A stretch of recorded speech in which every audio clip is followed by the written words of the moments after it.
ప్రభుత్వం వచ్చిన తర్వాత 100 రోజుల్లో నిరుద్యోగులకి 4000 పదాల నిరుద్యోగ వృత్తి ఇస్తా ఉన్నారు. దేశ అధినేత వచ్చి ప్రియాంక గాంధీ వచ్చి ఇక్కడ స్టేట్మెంట్ ఇచ్చేళ్ళింది, కానీ వాళ్ళు ఇక్కడికి వెళ్ళలేదు.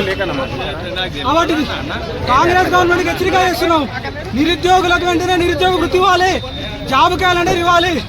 ఉద్యోగ అవకాశాలు కల్పించకపోతే బీజేపీ తరఫున ఇదే హెచ్చరిక జారీ చేస్తున్నాం. ఈసారి అరెస్టులు ఉండవు, డైరెక్ట్ గా అసెంబ్లీ పుట్టడం జరుగుతుందని కూడా హెచ్చరిస్తాను.